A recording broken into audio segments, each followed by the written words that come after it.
Welcome everyone to the final session of a multi-part series for STEM-Centric, which is the STEM leg of Keep Indiana Learning. Keep Indiana Learning is a division within the Central Indiana Educational Service Center, but unlike the educational service centers, which are regionally based, STEM-Centric with Keep Indiana Learning actually provides resources, support, and professional development and tools and lots of other things across the state of Indiana. So for the STEM section within Keep Indiana Learning, we have STEM-Centric. So STEM-Centric really focuses on bringing like-minded individuals that are passionate about STEM and are doing great things within the STEM space across the formal education K-12 environment, as well as up into post-secondary space, together to talk about best practices, resource development, tools, and then also provide professional development learning opportunities across the state. So we're fortunate, like I said, to have our third part of the series. Technically, there's 4 parts if you count the introduction, but we're calling this part 3, but it's really kind of 4 videos that you'll have when you access the full gamut of the leadership series. But this one is called Leading the Way for STEM Part 3 Collaborative Curriculum Development. And we have our friends from Ball State joining us today. They have been leading the way for this leadership series for STEM-Centric. And so I greatly appreciate them, and they are going to take it from here, and I'm going to just hand it off to them. So I think I'm going to hand it off to Annette, to Dr. Rose. Well, thank you, Amanda. We're just delighted to be here with you again today in our third discussion about integrative STEM education. And in this third session, we're going to share with you some of our experiences and our insights from the research that we have conducted over several years into collaborative curriculum development. But before we get started, let's take a moment and allow our speakers to share a bit about their own backgrounds and experiences. So, Rachel, would you begin?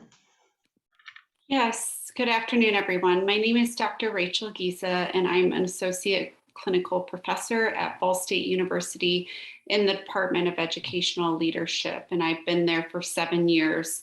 Prior to my work at Ball State University, I was a teacher and leader within PK-12 schools in Indiana, and then I joined the Department of Defense Education Activity and served military children in South Korea, Japan, and Quantico, Virginia. And my research really focuses on the development and support in resources for in-service and pre-service educational leaders. I'm particularly interested in integrative STEM practices, comprehensive counseling to promote career and college readiness, and mentoring. And I'm going to pass this on to Krista.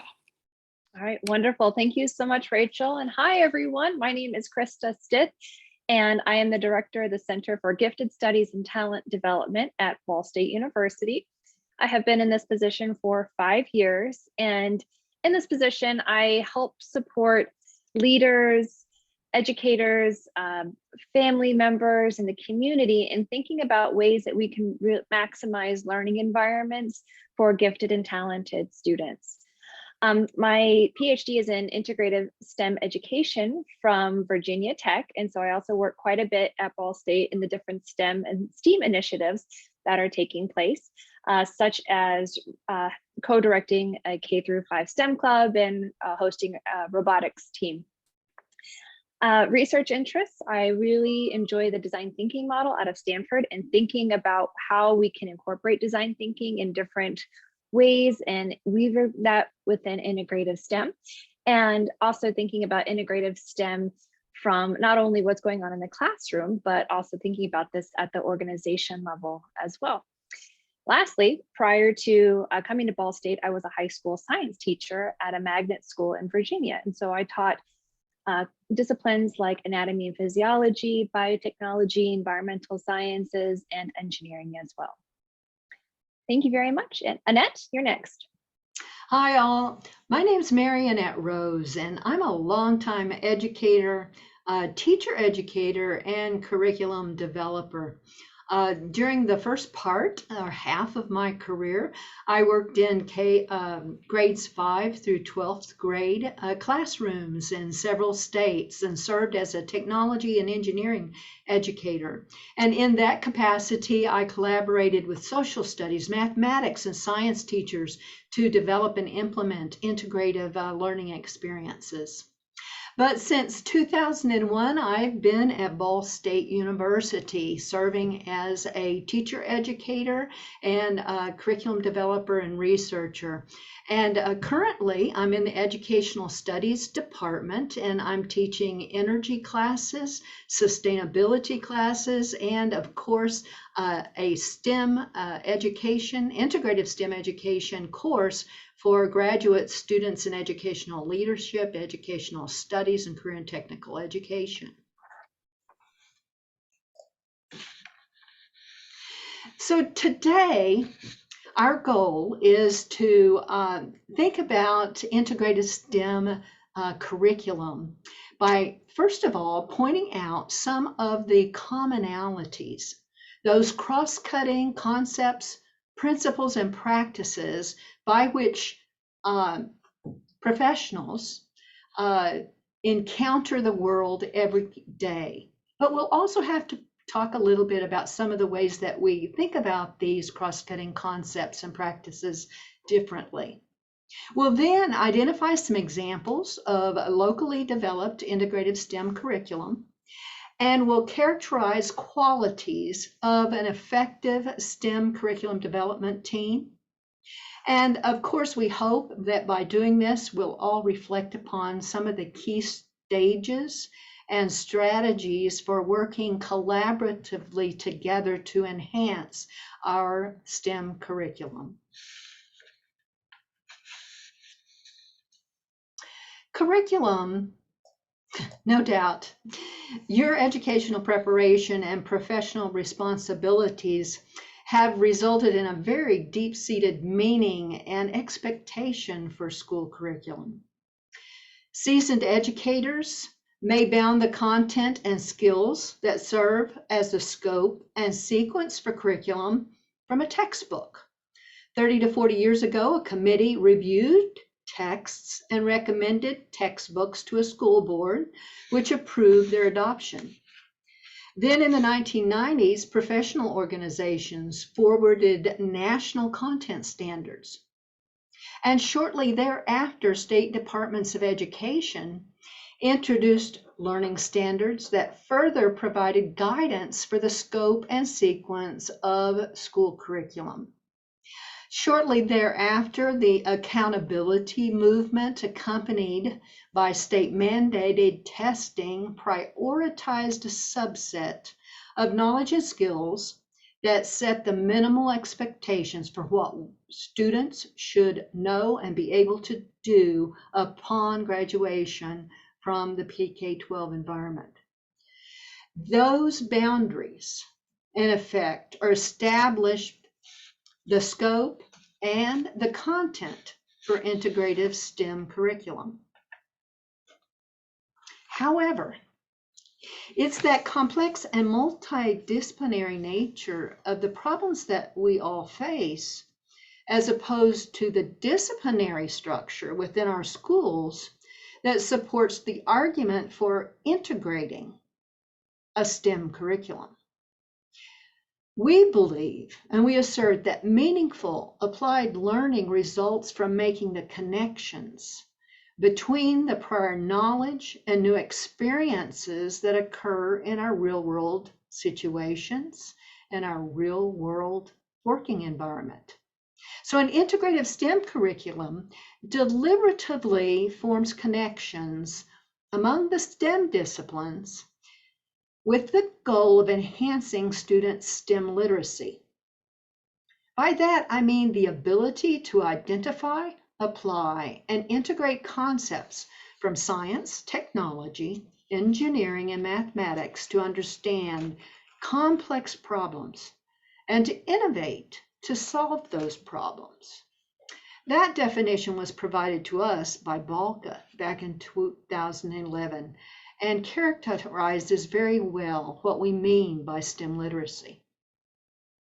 Applied to curriculum, the Committee on Integrated STEM Education identifies the preferred STEM learning outcomes as creating an awareness of the roles that science, technology, engineering, and mathematics play in our modern society, becoming familiar with the fundamental concepts from each of those areas, and developing a basic level of application, that is, the ability to critically evaluate the science and engineering content in a news report, conduct basic troubleshooting of common technologies, and perform basic mathematical operations that are relevant to our daily lives. Since teachers have dedicated much of their professional career focusing upon a single subject domain, STEM leaders should be prepared to model several approaches to assess teachers in identifying the connections among these disciplines.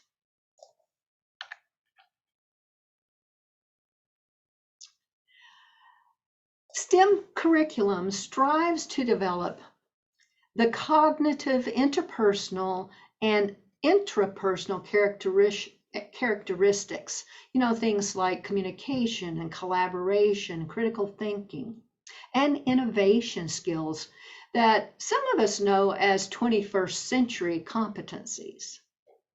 In Indiana, these preferred skill sets are articulated as employability skill standards at grades K through 12. In an integrative STEM curriculum, students encounter authentic problems, which require students to inquire, to conduct research, make decisions based upon evidence, communicate and work with others, while managing their time and their resources to achieve desired outcomes.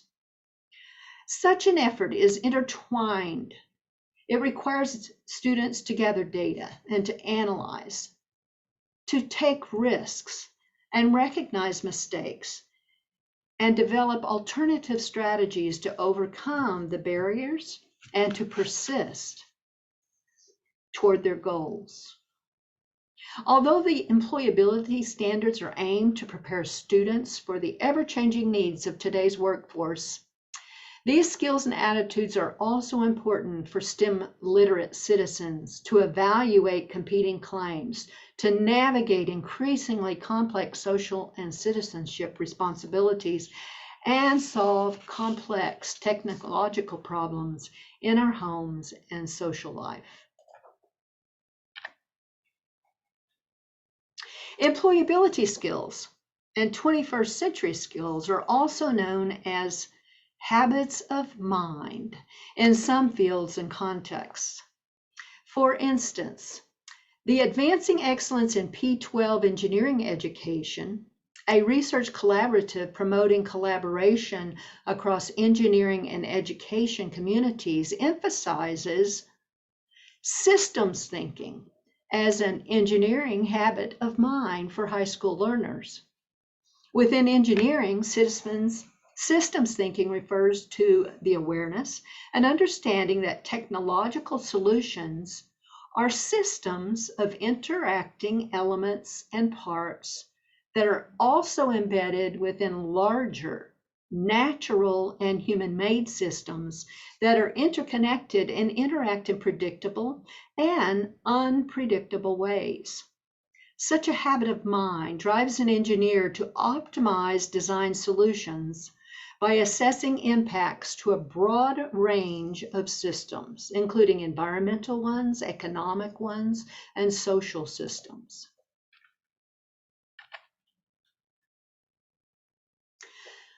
Of course, many of the technological systems and social systems we encounter today relate to the ubiquitous presence of computers, computer applications, and programming in our daily and work lives. Therefore, it is also essential that the STEM curriculum embrace computer science as part of its integrative STEM curriculum, thereby providing integrative STEM learning experiences and extending learning programs across grade level.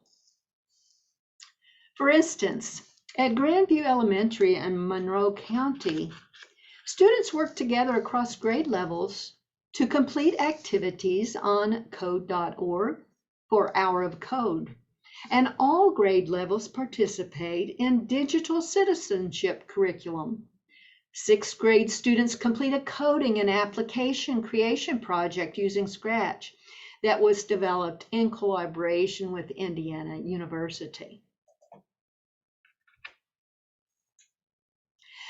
So the challenge for school leaders and teachers is to translate the guidance of the state mandated standards while assessing students' needs and community priorities. Their goal is to meld these into a coherent integrative STEM program that increasingly builds enduring understandings and STEM skills throughout the PK-12 curriculum so that students are career and college ready and prepared to make well-informed personal and citizen decisions. Radical collaboration among school leaders and teachers is necessary to identify these shared connections among the STEM and non-STEM disciplines and to achieve these intended learning outcomes. So Krista, could you share an example? Yes, absolutely. Thank you, Annette. So we did want to share a few examples in this presentation to illustrate what integrative STEM curriculum could potentially look like. And so this first example was when I was a high school teacher in Virginia in one of my biotechnology courses. So in this course, we were using plants and organisms like microbes as tools to serve a particular want or need. So our goal for this project was to create a hydroponic system for the purpose of phytoremediation. And if you're not familiar with phytoremediation, it's when you're using living plants to clean up contaminated soil or water. So this unit was organically created and it took about 4 weeks of class time, a pocket of time each day in class. I co-planned with the chemistry instructor as students were testing the ability for the plants to remove certain chemical components for the water. And one of the goals of the final hydroponic system was that it had to be aesthetically pleasing and designed well, because we had a quote unquote potential client who had purchased this system and they wanted to hang this system up outside their home. So with this lesson, we had a really heavy integration of environmental science, biotechnology, chemistry, and even art and design. Additionally, I worked really closely with community partners to really enrich this activity. We had students from the Biological Systems Engineering Department of Virginia Tech come by, and they presented to my class on the work that they were doing. So my students could see what these kinds of experiences looked like in higher education. We went on a field trip to a local hydroponics store, and the store owner took my students around and showed them what some of the latest innovations were in hydroponics.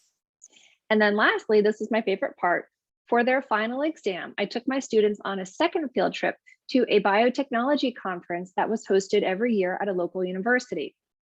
The final exam was to present their hydroponic projects to an authentic audience. So 3 main points I want to reiterate. I co-planned an activity with another teacher so that it was interdisciplinary in nature. I engaged my students with community partners like the Virginia Tech Biological Systems Engineering students and the hydroponic store owner. And then lastly, their final assessment was an authentic experience because they had to present at a professional conference that had biotechnologists present. Granted, this took a lot of work, a lot of planning, a lot of coordination, but I genuinely feel as though this integrative STEM experience was a highlight for many of the students in my high school. And Annette, I wanted to add that at least 9 of those students enrolled in biological systems engineering when they graduated high school. What an interesting and wonderful example of integrative STEM curriculum. You had interdisciplinary content, you had collaboration with other teachers, but also with community partners. It was an authentic problem that many today are still working with. And the assessment allowed students to present their findings and their designs in a community setting where they could get some authentic feedback from people.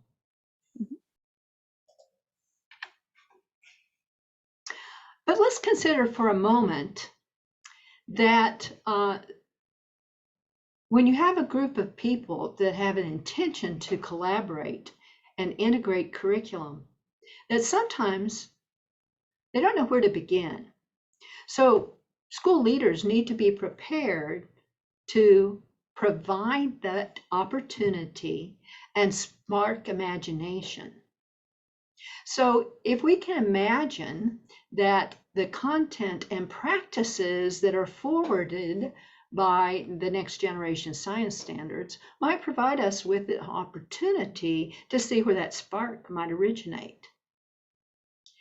Let's remember that the curriculum developer's goal is to enhance the coherence by focusing upon continuity. That is, the planned repetition of content at successive levels, each time at a more increased level of complexity.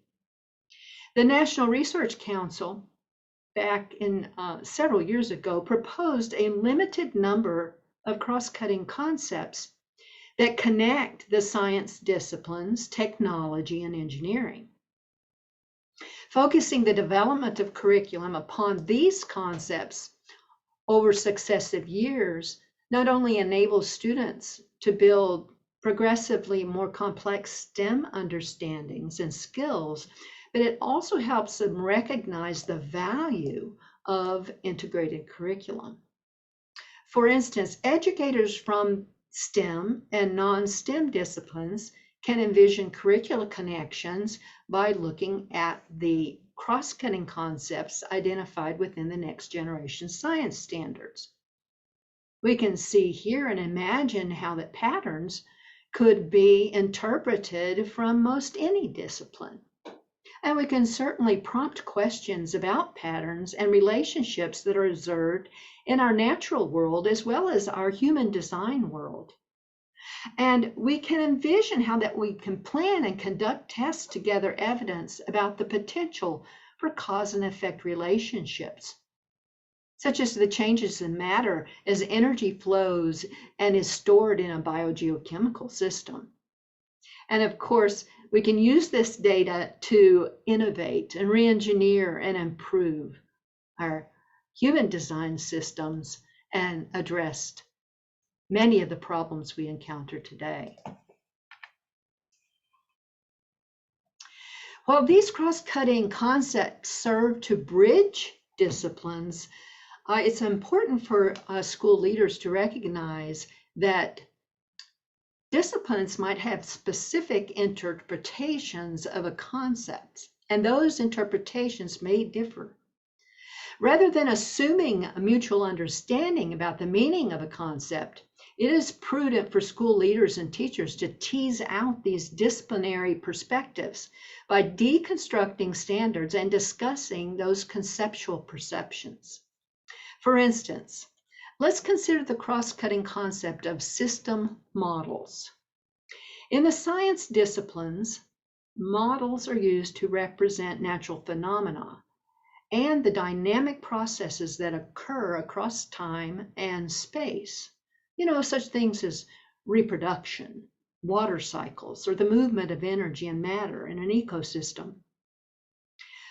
But from a technology and engineering perspective, priority is often placed upon controlling and optimizing a system. Thus, models are used to develop, communicate, test, and a design concept through virtual or physical types of tests. And of course, in the mathematic disciplines, the priority is upon the abstract and mathematical representation of a system using logic rules and an equation to represent and predict outcomes.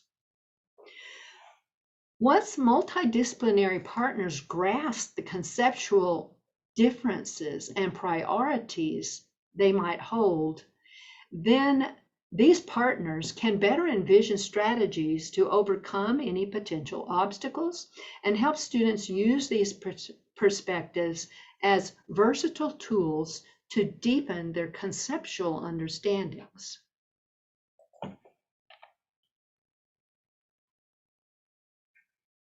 In addition to the cross-cutting concepts we just identified, each of the STEM disciplines identifies a set of practices, habits of mind, or process skills that are especially valued within their discipline. Each separate standard of the STEM disciplines emphasize that the K-12 curriculum should include practices at each grade band. But with each year, the curriculum would provide more sophisticated opportunities for students to develop those deeper skill sets. These practices, habits of mind, and process skills are especially powerful lenses that collaborating educators can use to help plan and implement integrated curriculum. Let's take an example that comes to us from Eminence Elementary School, which is a rural school in Eminence, Indiana. Here, the teachers have decided that they're going to collaborate and develop a customized project-based curriculum for each grading period. The essential question for one of these units of curriculum asks, where does my food come from? Now, of course, here in Indiana, agricultural questions like this are quite obvious in the rural environment.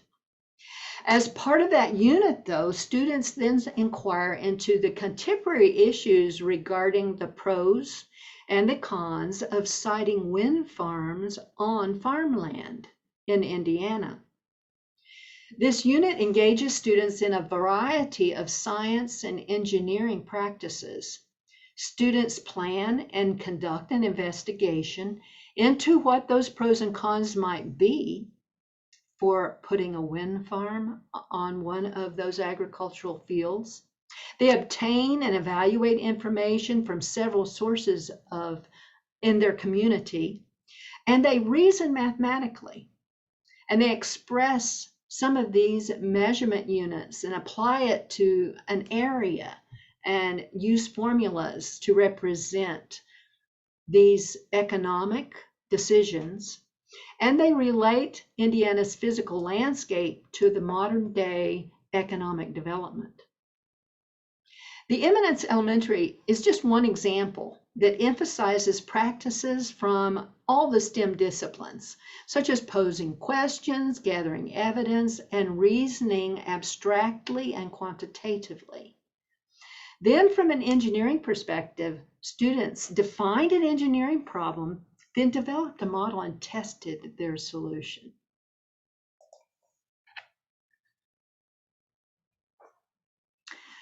Now let's consider one other example. This example is actually from a high school level, and it's a personal one. While I was working at Norview High School in Virginia, my planning time occurred at the same time as an Algebra 1 teacher. While we were working in the teacher's lounge, I shared that in an upcoming unit, my goal was to help the manufacturing students envision responsibilities of a methods engineer by analyzing manufacturing processes. By doing this analysis, my hope was that they could see the trade-offs of labor costs and tool costs.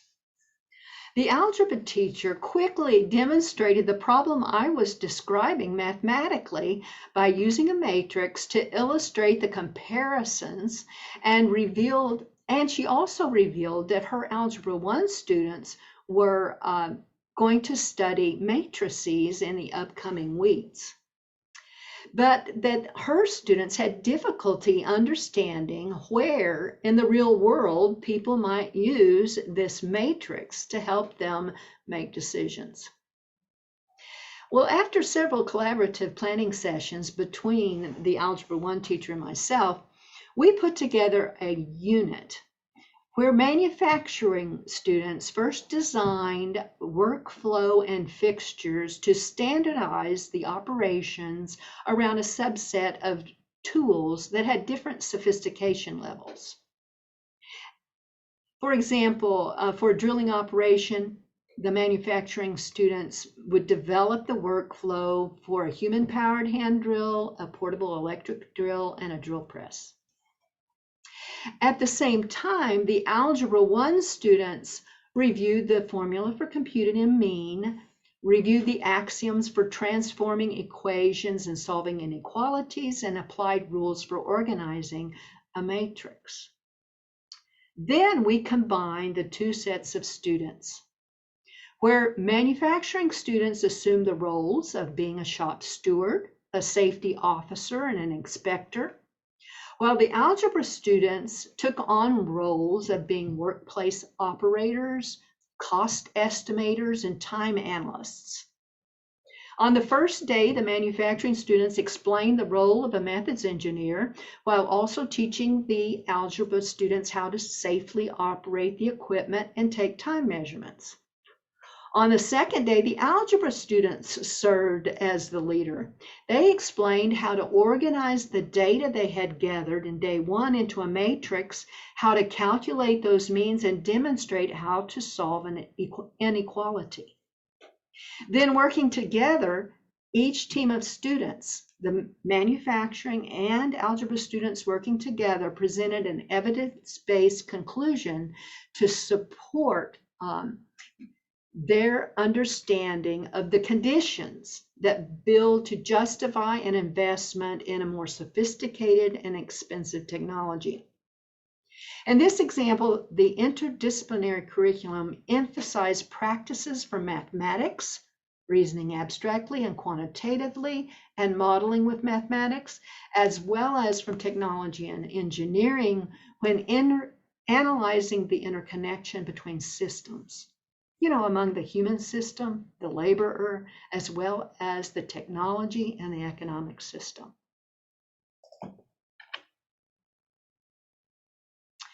So let's review. Planning an integrative STEM curriculum is best undertaken by a multidisciplinary team of educators, shown here as the central layer of the graphic. Several strategies can be used to assist these educators in identifying and developing an integrative STEM curriculum. Educators could focus upon the cross-cutting concepts. Those are located at the lower level of the graphic. These cross-cutting concepts have meaning for each discipline, and they build over time. The educators can entertain how these commonalities could be merged into an integrative learning experience. Alternatively, a team of STEM and non-STEM educators could explore and deconstruct the disciplinary practices. They could deliberately specify where these practices could be emphasized and scaffolded over time to achieve their desired learning outcomes from two or more disciplines, as well as provide opportunities for students to enhance their employability skills by focusing upon problems and problem solving. Krista, could you help us transform to the next topic? Sure, absolutely. Thank you. So with our next topic, we're going to be thinking about STEM curriculum development teams and navigating that process. And we say teams here because there are very few educators that are truly masters of all the content, all the skills within the disciplines of science, technology, engineering, and math, but also the humanities, ELA, reading, so on and so forth. Not all of us can be masters in everything.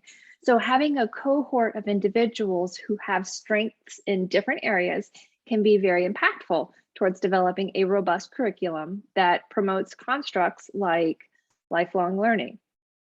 So for a quick reflection, what do you believe are some of the critical considerations in developing integrative STEM curriculum?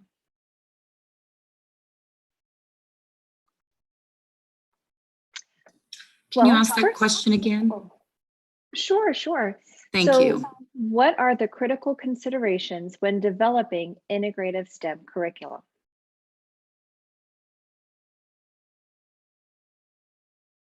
Well, my first thought is standards. You know, how can I incorporate my standards into this curriculum? And how Sure, can it flow?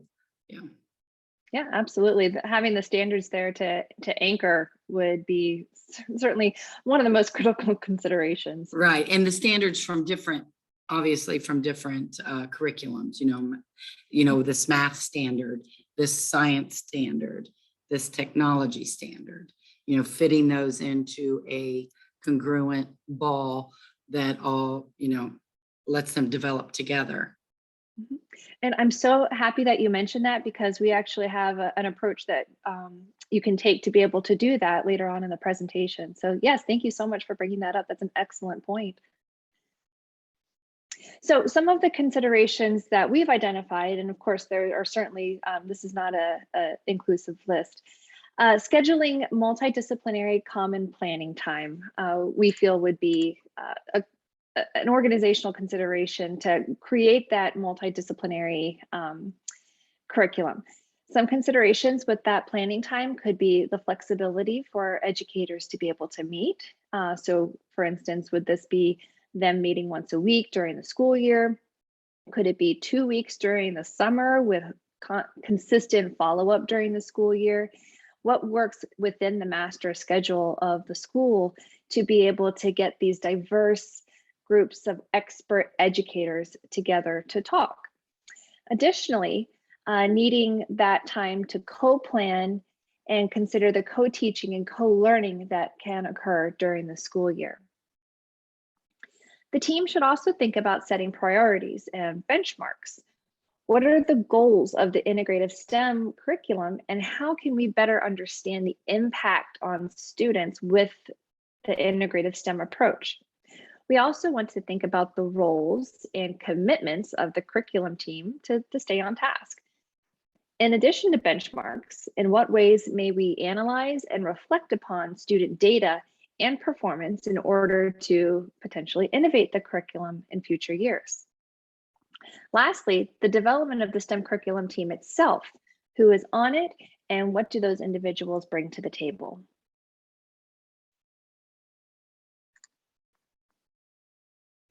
There are a number of qualities that we've identified for an effective or an impactful STEM development team.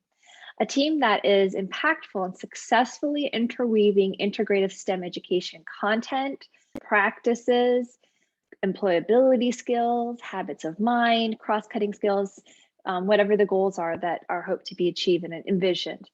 So one of the first ones that we thought of, certainly engaging the community. So those that paradigm of engaging community members, whether it be businesses, local education, other educational institutions, families. We would like to have a curriculum development team that is open-minded to really opening up the curriculum development with these additional stakeholders. Another thing we want to think of, number 2, aligning work with mission and vision. So in our previous presentation, we talked about developing a STEM-centric mission and vision. And so if you haven't seen that presentation, we invite you to go back and look at that one. But aligning the curriculum with an integrative STEM mission and vision can be a critical component to consider. Third, we have ideating solutions to barriers. So ideating is another term for brainstorming, but thinking about what are some barriers that are occurring, such as maybe the curriculum may not necessarily be accessible to all students. What are some ways that we can think about solutions to that barrier, so that way all students have access to this integrative STEM curriculum? Fourth would be promoting lifelong learning. For the STEM curriculum development team, we would love to have people that have this paradigm of lifelong learners and think about how their paradigm can be shifted into that same drive to be lifelong learners with students. Fifth is understanding intended learning outcomes. So again, thinking about the mission, the vision, the goals, and how they all align together. Number 6, understanding those cross-cutting principles that Annette had mentioned earlier in the different tiers of incorporating those cross-cutting principles amongst the different disciplines and the different lenses of those cross-cutting skills. And then lastly, arranging multidisciplinary expertise, which I had mentioned before. When you have a multidisciplinary team, you can certainly maximize the depth and the level of enrichment for the STEM curriculum.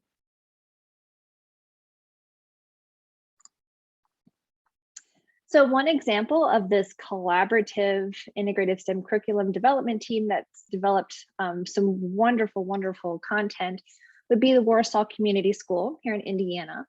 They have had a significant amount of success in collaborating with their community partners to plan and implement integrative STEM curriculum. And so a lot of the details are on their Indiana STEM certification website that they have. But the Warsaw, Indiana community is really well known as the orthopedic capital of the world. So what a great resource of community partners, because with that orthopedic capital, you have leading manufacturers of orthopedic devices. So you have representatives from OrthoWorks, which is a local nonprofit working for talent development and innovation, and you have Zimmer Biomet, and you have orthopedic device manufacturers, and these community partners were working in collaboration with the Warsaw Community Schools to develop a problem-based biomedical curriculum for their kindergarten through 6th grade students. So again, a wonderful example of they have this wonderful resource in their community. How can we work with them to really create a robust and rich curriculum for our students? Another example would be a Lakes and Streams curriculum that was created. So Darcy Zollman from the County Soil and Water Conservation produced a Lakes and Stream curriculum for their students. And this curriculum was rooted in the community setting with the objective to teach students to be good stewards of the natural resources, how to manage and care for those natural resources. So the students were able to participate in the curriculum with different lessons and resources and infuse all of these different resources, these different content, these skills to apply learning in the real world. So those are some local examples of collaborative curriculum development teams. Another consideration for the curriculum development team is in what ways there is going to be sequencing of content and practices. So the first example here would be looking at simple to complex. And so for instance, thinking about the state standards that we're going to be anchoring, learning content that may be a little more simple, a little bit easier to understand, and then working toward a higher level of complexity is certainly one way that many of us are very familiar with how curriculum development can occur. But it doesn't necessarily always have to be simple to complex. There are other alternative ways that we can think about sequencing as well. So the second example here we have is critical sequencing. So this may be a great way to teach topics that may have a linear process and students need to understand each step to understand the subsequent steps. A third way is going from the known to the unknown.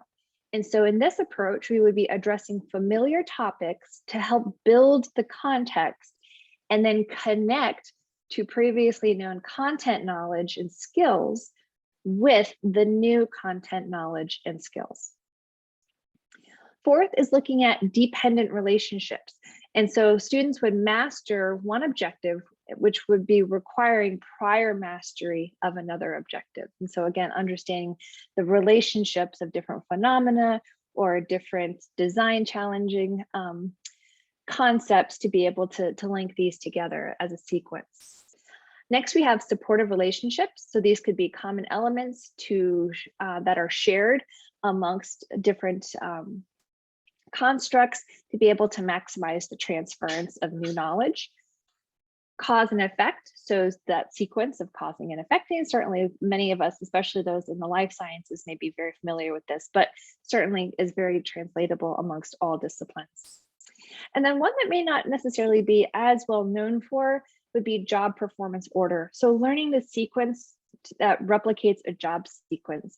And as many of us are thinking about how students can perform as scientists and technologists and engineers and mathematicians and artists, the job performance order may be something to consider, and having those students think and do as STEM professionals.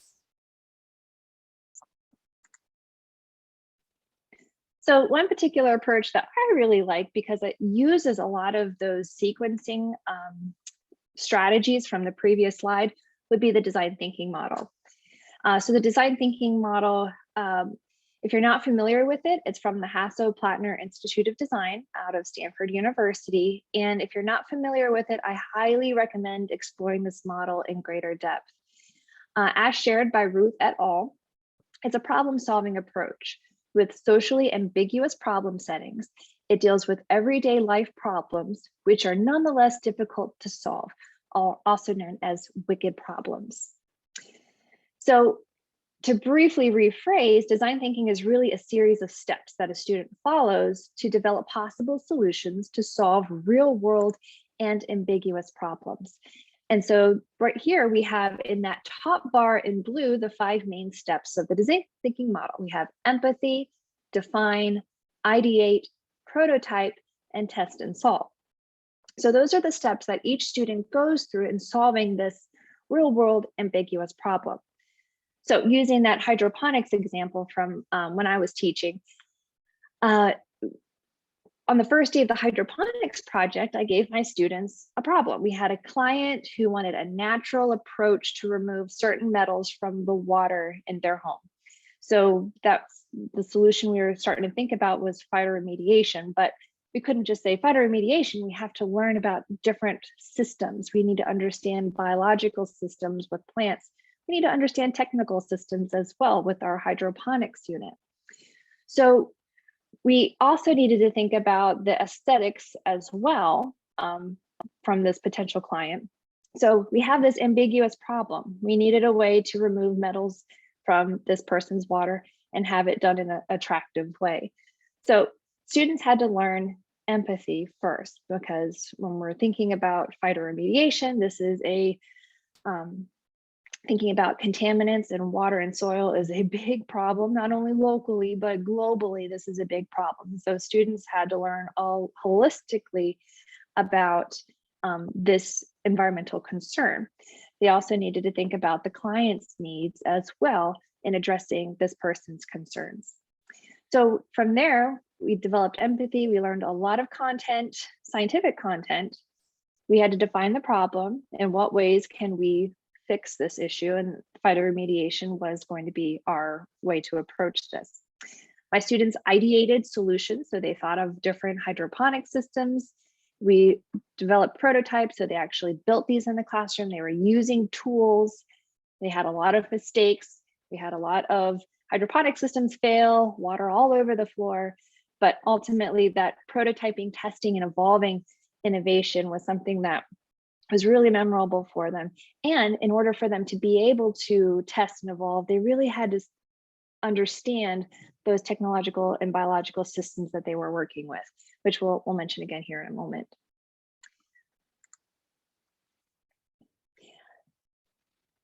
So with inquiry leading to design, this is one great way with integrative STEM education to think about. So the students could have jumped right into building a hydroponic system and solved the problem without understanding what phytoremediation is, but that's not necessarily where a lot of the learning took place. What about metals in the water and how they impact health? What about keeping plants alive? They needed to understand natural phenomena first before even attempting to design solutions to solve the problem. Once they had the content knowledge about the problem, then they could move forward in designing solutions. So here's another way that we can think about inquiry and design. So here are some other prompts to think about. So some inquiry questions: what is pollination? why are insects populations declining? So these are natural phenomena that the students can study, can learn more about in a variety of different ways. From there, we can think about design. Once they understand the why, now they can explore solutions. So how can we promote native populations of insect pollinators? Students at that point have ownership in their problem solving. So shifting gears just a little bit at this point, we have another example about integrative STEM education that will be shared by Rachel. Thank you, Krista. So another example of integrative STEM includes an activity that my colleague and I started when I was a gifted resources specialist at a school in Virginia. And when I say I was a gifted resources specialist, it is different than what it typically is considered, meaning that I worked with every single student within the K through 5th grade school. And as a gifted resources specialist, I was on the specials rotation, as well as my colleague who was the integrative STEM specialist. Now, my colleague as the integrative STEM specialist and I met on a very regular basis, I would say a daily basis, to compare notes and thinking about ways to collaborate. But we also met with our grade level teams at least twice a week during their planning time to identify ways that we, as the gifted resources specialist and the integrative STEM specialist, could best support the teachers in their content specific curriculum, and finding ways to promote integration between the curricular areas and to enhance students' learning in what they were doing during their school day with their classroom teachers. And we decided during the last quarter of the school year, so the last 9 weeks, to focus on an invention convention. So the first 3 weeks, we really focused on planning for that with the students and helping the students identify real world problems. They collaborated with community partners, and then they spent 6 weeks designing prototypes to solve real world problems based on inventions. And so this was a very engaging project. It was a school-wide initiative. We had community partners, parents, families, caregivers, other teachers, and students involved. And ultimately, we had a culminating event in the cafeteria with student judges. Students were leading the work, and various groups of students from other grades came to see all of the students' inventions and presentations based on those. And now we're going to move on. So I'm going to pose a new question. What are desired qualities of integrative STEM curriculum? If you have any ideas about this, you're welcome to put them in the chat or unmute yourself and share some ideas about what are some desired qualities of integrative STEM curriculum.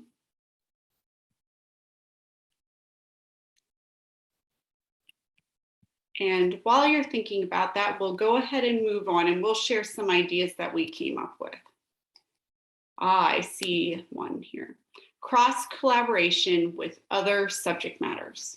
You're right on, Janet. Thank you for sharing your thoughts about this. So in our work, we have identified 4 main areas of qualities for integrative STEM curriculum, and we're going to discuss these in more detail in the next couple slides. But these qualities include a focus on connection. We want curriculum to be connected, aligned, coherent, and relevant. And focusing on the first identified quality of connections, it's important for educators to be mindful of ways to intentionally connect standards from different disciplines to promote transdisciplinary activities.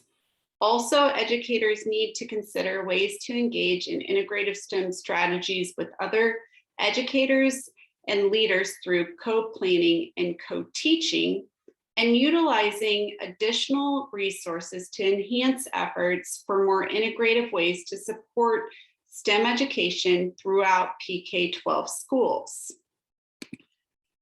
So in the next slide, we share an example, and I know it's quite small, so I'm going to put a link in the chat so that you can click on this and see it closer.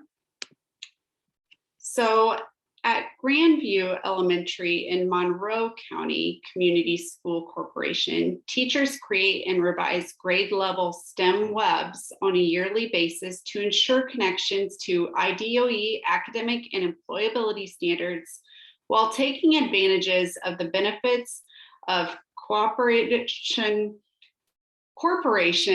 adopted and approved curriculum.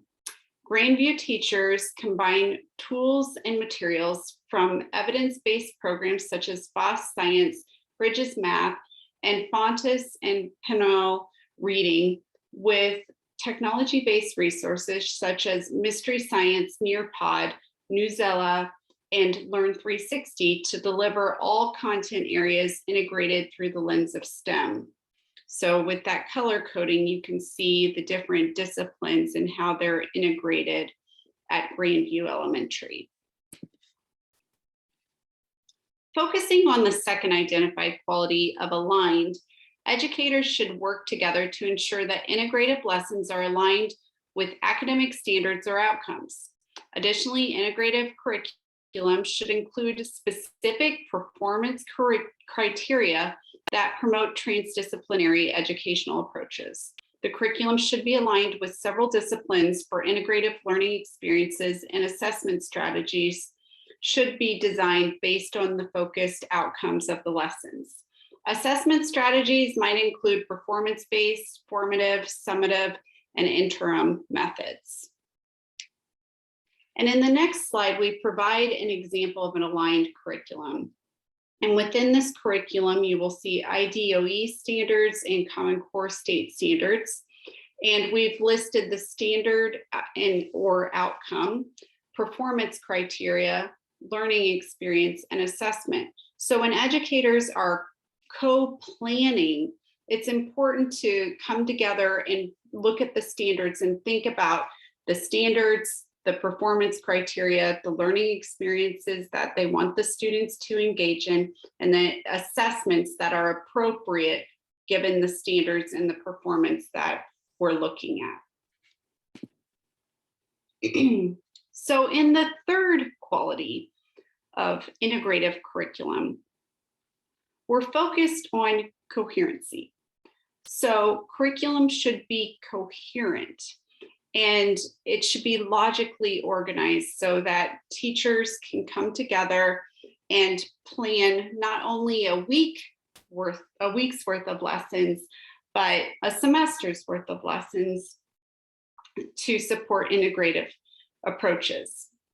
The curriculum should hold together and connect purpose and classroom experiences. Additionally, it should reflect the intent of the standards, so that co-planning, again, re-emphasized, is so important for that implementation of integrative curriculum. And in the fourth area or quality of integrative STEM curriculum, we're focused on the relevance. So the curriculum, when we're thinking about context, should have a unique lens, whether we're focusing on career and college readiness, post-secondary needs, employability skills. There are areas of focus, which we include here, like transportation, medical, and agricultural, that could support students' learning in cross-curricular ways. Additionally, community and society engagement is a wonderful focus. When students are presented with real-world problems and they get to explore problem solving, they have the opportunity to solve a real-world problem within their local community. And they can network with local experts and utilize resources within the area. Also, focusing on STEM content and practices. After all, the focus here is integrative STEM curriculum. We want to ensure that some of the STEM disciplines are naturally integrated into this work, whether that be science, technology, engineering, mathematics, or computer science. Also, it needs to be relevant for the students. Students need to have opportunities to make meaning with the work that they're doing. It should be personal, and they should have ownership in the work to advance their skills and efficacy in integrative STEM practices. So here, for example, a community may experience seasonal flooding, and the STEM curriculum committee at the middle school selects floods as a theme for their 9-week common theme during springtime. At Mechanicaw Middle School in Bunker Hill Climate, students explore weather and climate in their science class and mitigation and control structures in technology and engineering. These teachers might model water rise in a local lake by predicting water rise using data on rainfall and dam discharge at the local reservoir. In turn, technology, engineering, and mathematics educators can make connections to the hydrological cycle, weather, and climate while designing burns and dams in an engineering unit.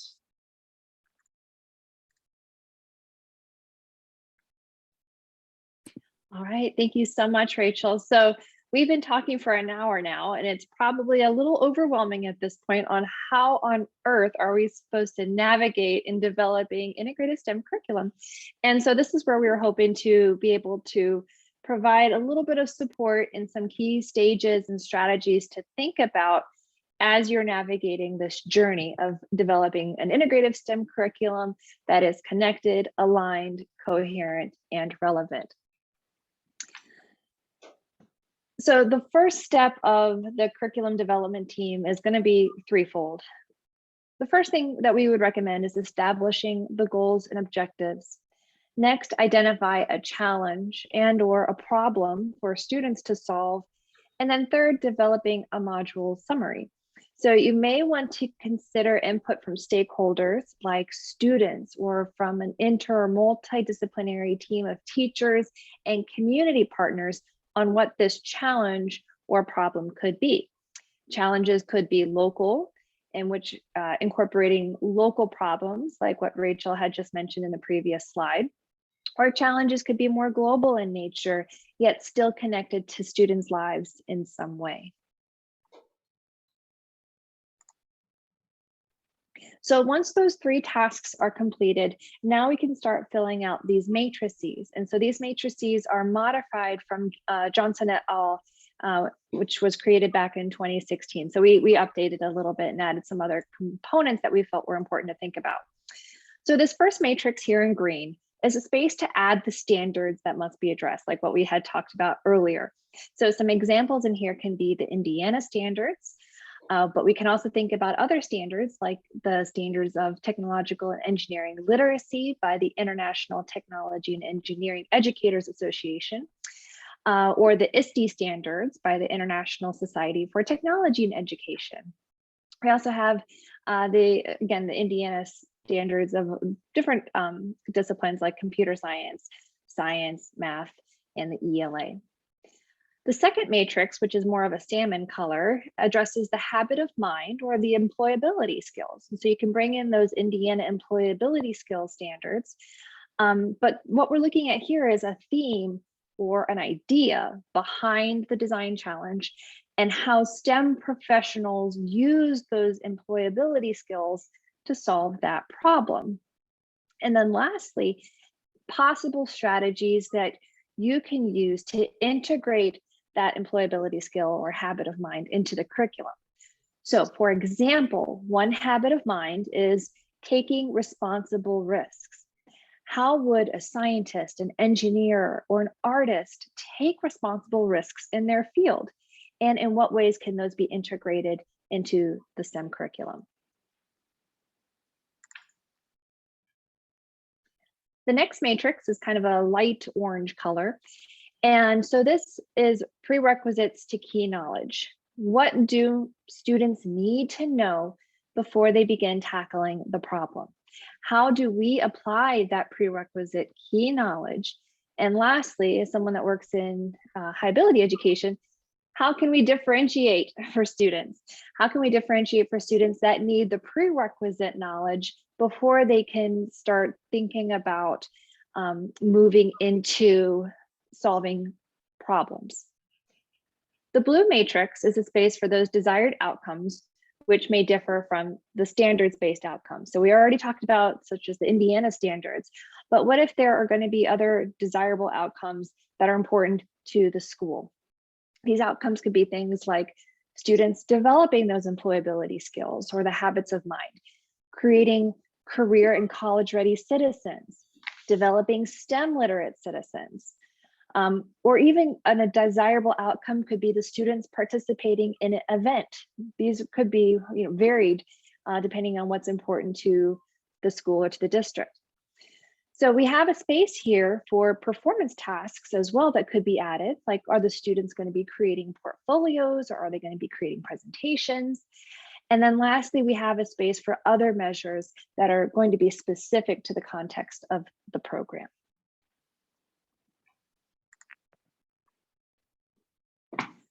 So the next two matrices are looking at the assessment plan and the resources. So with the assessment plan, what is the assessment plan? What are the conceptual understandings of what we want students to be able to show mastery of? What are the major group products if you have group work? What are the major individual products for students so the students can show mastery in these topics? In the teal matrix, we have a space to add the resources.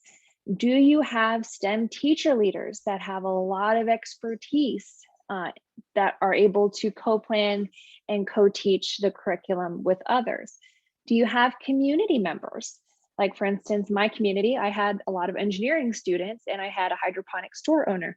Those were resources in the community that I was able to work with. In Warsaw, they had the orthopedic manufacturing companies in the area. What are those resources that are available to you? Next, we can think about what materials and technology are accessible to the students.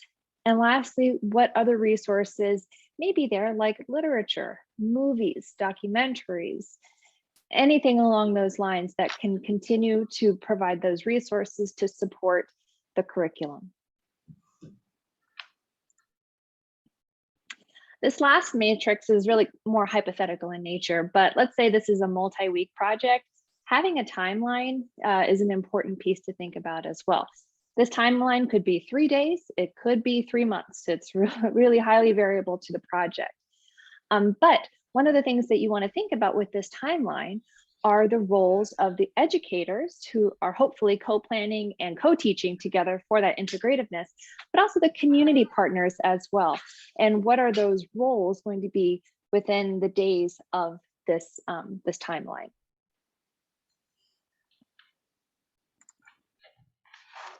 Well, thank you, Krista and Rachel. You've given us so much to think about.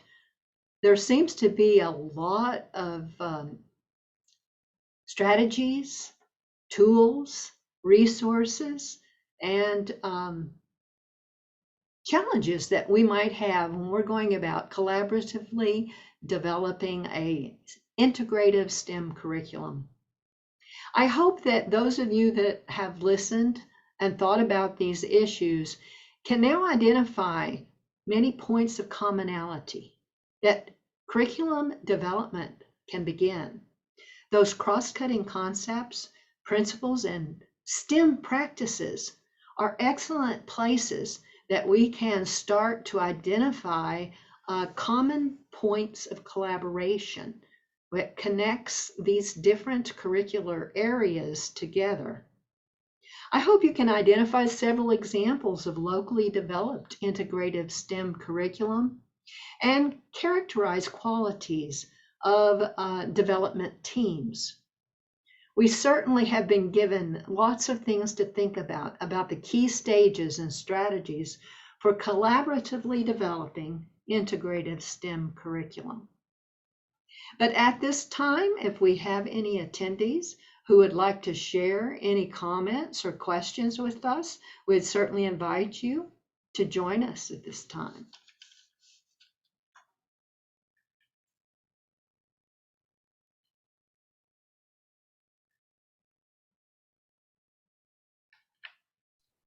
I would like to get some PDFs. I think Krista, you had mentioned that. I know I text you about I'd like to watch this again and maybe get some of those PDFs that I could look at and integrate. I am starting my own STEM here at the school. So I'm going to have my own STEM classroom. I've been a science teacher for many years at the high school level, and now I'm at the middle school level. So I am designing a whole STEM curriculum. So that's what drew me to this, doing this meeting today. And I get a little nervous when you start talking about implementing the community, even though I know they're a wonderful resource, and I'm hoping to do that maybe in the spring. But do you have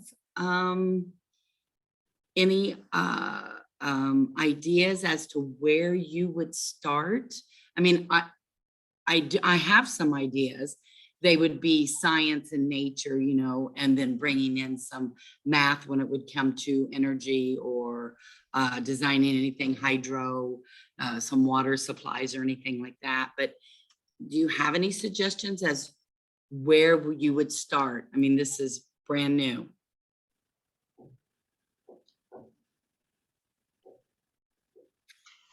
Well, Janet, I think we could interpret your question from several different directions. Mm-hmm. Starting, of course, from my perspective, is finding people that you have access to who have expertise and concerns that relate directly to your own goals for developing this curriculum. In our communities, we have many nonprofit organizations that also have educational goals. We also have municipalities that are battling community problems, and they have intent to engage the public in helping to address some of these problems. So finding community partners, if that would be a beginning point for you, could be by simply surveying the landscape and finding who the organization and leaders are in the community that have common educational goals and problems that they're working on, and starting conversations with them. Okay. Yeah, because that's what worries me the most, that integrating into the community. I feel that I can bring the math teacher on board. I feel like we can I can do some cross-cutting concepts, even if it's, building a windmill. Okay, I can bring some math into that. I can bring, but where can I start reaching out and bringing that into the community so that it's more real life supported? That's what I'm scared. Another easy resource would be the students' families, and there may be some folks that are within that circle that you could certainly reach out to. So for instance, when I was teaching an engineering class, one of the students, her father was the director of manufacturing at a local company in Indianapolis. And so I was able to reach out with him, and we created some really, really wonderful opportunities for our students. For me, I have 3 children in elementary school, and so I've been able to provide a resource for their school as well. They simply reached out, and we were able to engage in conversation and move forward there. So that would also be a good way to start an early network of people that are likely going to be invested in the program. Thank you. I just didn't know if there was any one point that this is where you need to have this in a row before you even reach out into the community, or I would start here with this curriculum. I mean, I have lots of ideas and some curriculum lesson plans and have you that I know that I can start. I just didn't know if there was one thing that you would do if you were starting your own STEM STEMnasium, as you will, I like to call it, because I was an athlete and I grew up in the gym and gymnasium. So STEMnasium, as you will. Is there any one thing that you would just say, this is your basis? This is your your building block.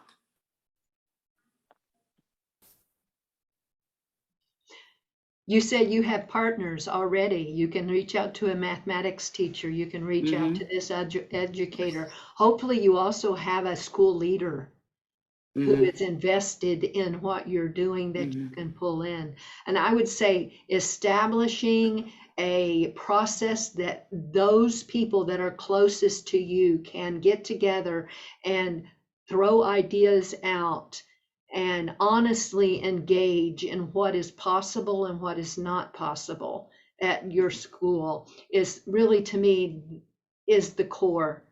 Krista, Rachel, and I, we've been working for years, but it was that introduction and finding out what we had in common and that we could develop this honest collaboration among us. You know, it was a little tentative at first, but over time, it was the collaboration that made it possible for us to do something bigger. Yeah, and I understand those. And I just didn't know if there was one idea or one foundation that you felt was the most important to start any, because remember, this has never been in the school. Yeah. I have my own STEM room. I have, STEMnasium, I'm calling it. And so I just, from your expertise in curriculum, mine is science driven. I did teach chemistry for a bit. I did teach some physics, integrated chemistry and physics. I did that for a year, a few years ago. So like I said, I have ideas and I have reached out and I am, going to put all these points together to develop that, but I just didn't know if there was something that you thought, no, this needs to be the basis. There you go. That looks like it would have a lot of good ideas.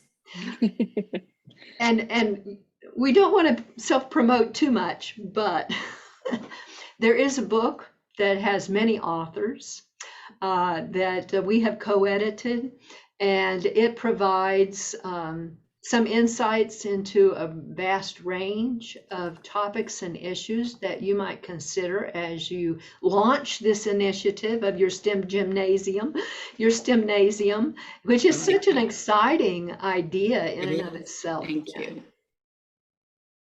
Okay, I appreciate it, and I really learned a lot today, so I appreciate you gals a lot. You ladies. Thank you. And Janet, I wanted to mention, so in another slide, we have our email addresses. If you want to send me an email, I can go ahead and send you the PDFs. Keep Indiana Learning. We'll post this, but that will quicken the process. A lot. I am a little nervous. It's just, I've never done anything. It's funny. I don't know why I done all these things, but I've never put them together in this way. So it'll be interesting. And exciting. Very exciting. And exciting. So, and don't forget about the many resources that Keep Indiana Learning has provided and the STEM-Centric group has provided for us. There are so many inspirational stories and resources out there. And we certainly thank Amanda McCammon for bringing us together and bringing this opportunity to us. But you'll see here our contact information, and I would be delighted to have an invitation to come down and help plan or sit and observe or serve in any way that might help. So all of the above. Thank you much. And at this, Rachel, Krista, I think we will bring this session to a close. Sounds wonderful. Very nice Thank you to meet so you, much. ladies. Thank you. Farewell. Bye-bye.